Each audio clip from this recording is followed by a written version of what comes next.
Good evening, and thank you for this opportunity to share some reflections and some encouragement tonight.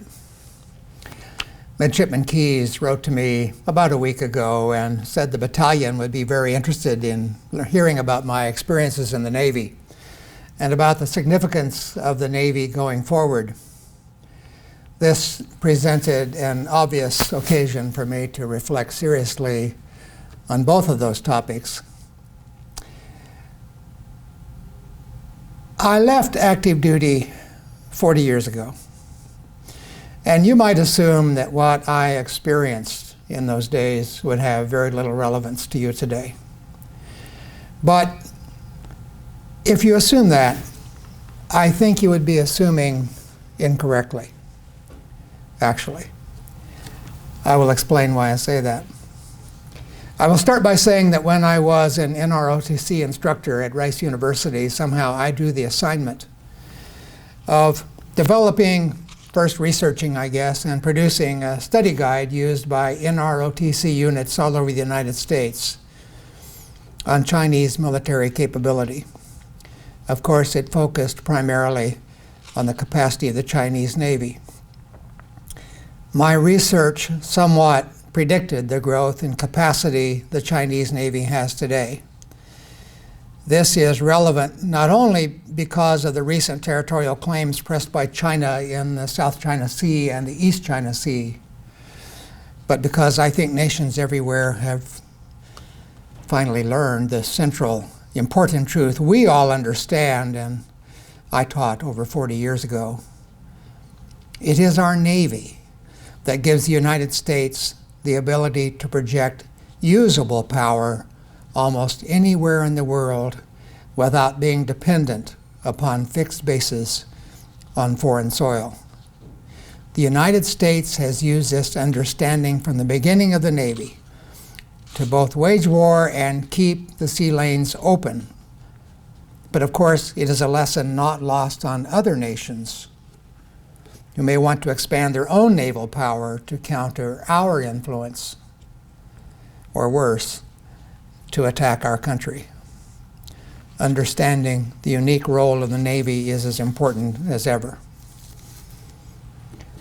So I will tell you now what my central message is to you tonight. It is where I will start, and it is where I will end. First, democracy is fragile. We have ample evidence of that fact in this political season, so I will say no more about it. Just don't forget it. That fragility will affect what the Navy can do. Second, if democracy is fragile, freedom is even more so. Freedom is actually fragile even for the United States, but it's even more so elsewhere, and that is so obvious from geopolitical conditions around the world.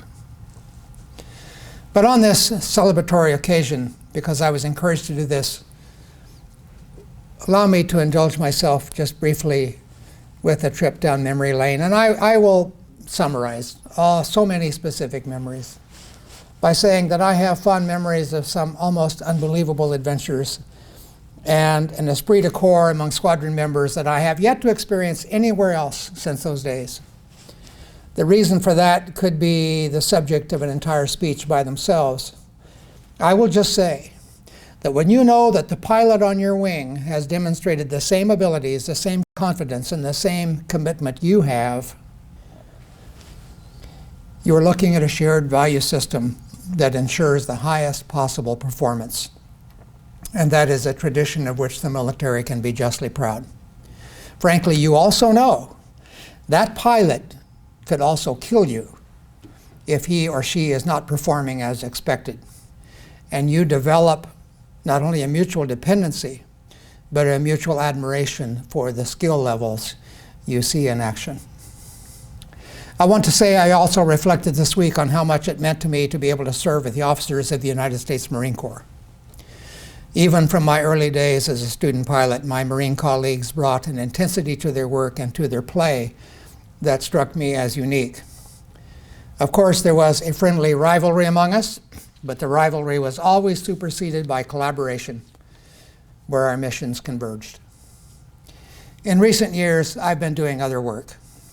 And so my knowledge of current fleet conditions and operations is pretty much limited to what I read in Sea Power or in publications of the Tailhook Association. And I read them regularly.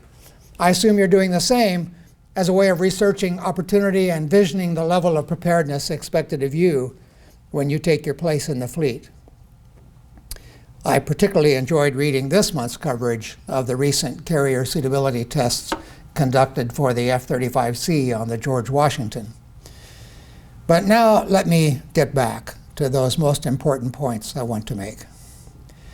What I realized through my reflections is how much our country has depended appropriately on military preparedness, no matter what is going on in domestic politics.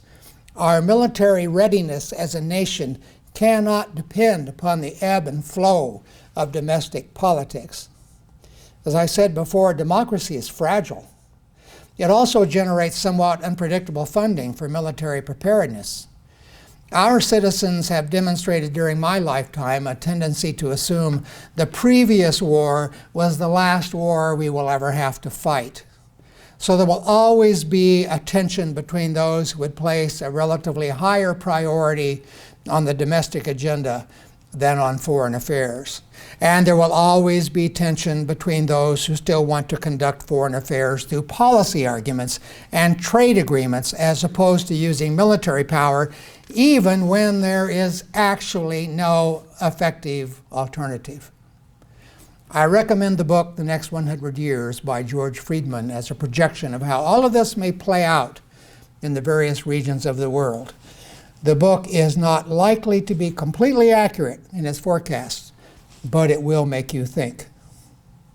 Here's how you can prepare yourselves to serve the political leadership of our country. And I wish someone had said this to me when I was a junior officer. Prepare yourself to think strategically and with wisdom. Truer words were never spoken than the words of Admiral Burke printed in your program for tonight. Our country needs the wisest of military leaders because, as has so often been said, we cannot literally be the policeman for the whole world. And it will always be tricky business trying to help our political leaders make wise choices about the deployment of military forces. We're going to need you to be politically astute, if you're not already, and influential with civilian leaders. Sometimes political leaders need to see they are placing too many constraints on the military in conflict. For example, my generation is still smarting over having to wage war in Vietnam in ways that unnecessarily caused losses in pilots and aircraft in the air war over the North, and prevented that war in the North from being much more successful than it was in the outcomes achieved. Furthermore, sometimes political leaders expect miracles from each military mission, and that is also a mistake.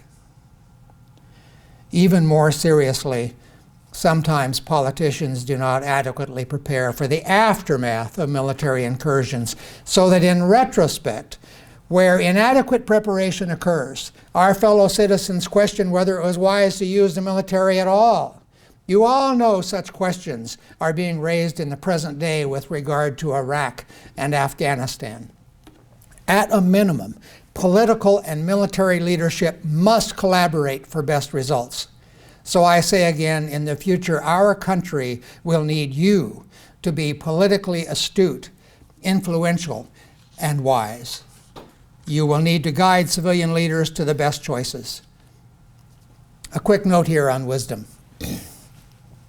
Wisdom is sometimes associated in the popular mind with people who are, frankly, getting pretty far along in their lives, older people, because much of wisdom comes from personal experience. But I urge you to cultivate wisdom as best you can starting now by appropriating what you can learn from others. Pay attention to what the instructors in this unit have to teach you. They want you to succeed in your careers, and they want you to serve our beloved country very well. Now, what mental preparation is required to think strategically and with wisdom? The answer is, spend as much time as you can looking beyond operational readiness to the ultimate use of power. I will acknowledge that as a junior officer, you will not have much time for that. Most of your time will be spent learning and implementing the use of your military hardware and systems. In my case, I spent a year and a half just learning to fly the planes that were a part of my mission. But I also took correspondence courses in international relations through some of the Navy's resources and tried to think from time to time about how to better use our military might. I urge you to do the same. There can be no more important mission because ultimately our freedom is even more fragile than our democracy, and in the end, the freedom of people all over the world may depend upon the choices some of you will make among competing priorities when you become senior officers. I wish you well in this effort. I do not say it will be easy. I do say the mission demands it. So I will finish with this.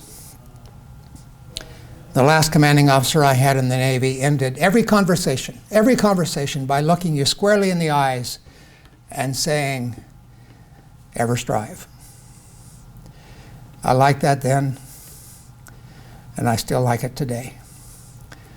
So in the finest traditions of the Navy and the United States Marine Corps, I will say to you tonight, ever strive.